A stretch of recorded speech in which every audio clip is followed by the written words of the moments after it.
La parole est à Monsieur Le Gall du groupe La France Insoumise.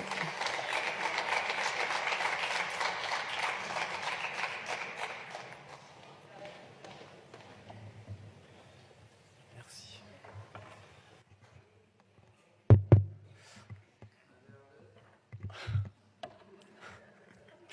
Madame la Présidente, chers collègues, Monsieur le rapporteur, il nous est demandé d'approuver une convention d'extradition entre la France et le Sénégal.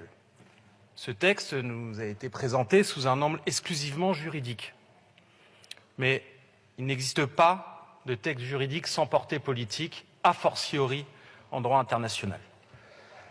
Y a-t-il urgence à adopter, à l'initiative du gouvernement sénégalais, la nouvelle version d'une convention déjà en vigueur depuis 1974 ?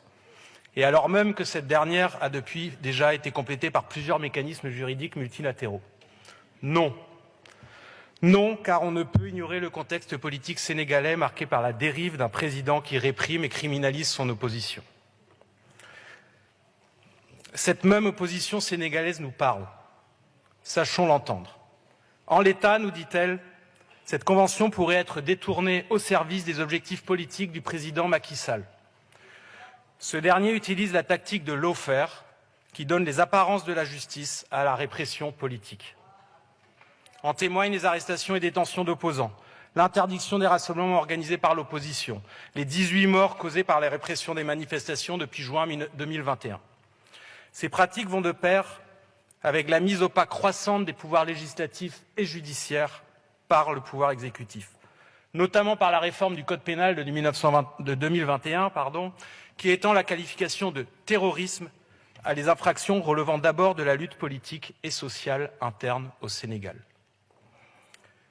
C'est pourquoi, nous dit encore l'opposition sénégalaise, il aurait entre autres fallu que cette convention précise, je cite, que pour toute demande d'extradition liée à des faits présumés de terrorisme, les parties s'engagent à se conformer aux standards internationaux et classiques en matière de définition du terrorisme.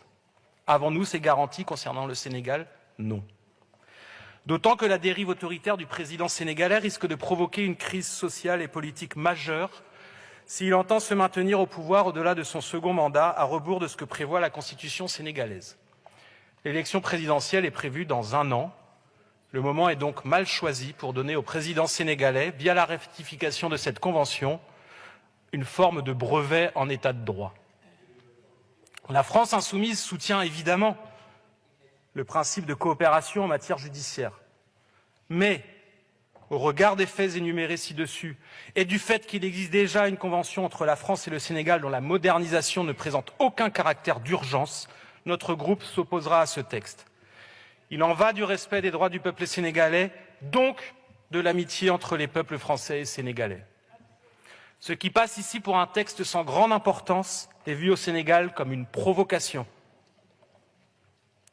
Ne laissons pas abîmer une relation marquée notamment par la présidence de 4 députés aux États généraux de 1789, par la lourde part prise par les Sénégalais dans les guerres mondiales aux côtés de la France, par la langue que nous avons en usage commun, etc. Ce serait une erreur d'autant plus grave que la présence française dans la région est contestée. Notre pays y est rendu coupable de tous les maux. Ce traitement est injuste et mensonger. La propagande, notamment russe, n'y est pas pour rien. Mais la vérité est que cette propagande n'aurait aucune prise si le gouvernement français n'avait pas multiplié les erreurs dans la région. Entendons-nous, ce n'est pas la France qui est critiquée pour elle-même, mais c'est une certaine politique. Si cette convention est ratifiée, c'est à nouveau le signal d'un soutien à un gouvernement en pleine dérive autoritaire qui sera envoyé. L'heure est à opérer un changement radical de politique au service d'une francophonie populaire, rompant avec les leçons de démocratie à géométrie variable et avec tout ce qui alimente un néocolonialisme réel ou ressenti. À commencer par le soutien à des gouvernements en but à l'opposition massive de leur peuple. Entendons ces derniers, ils sont l'avenir de la relation entre la France et les pays africains. Je vous remercie. Je vous remercie. La parole est à Monsieur Settling.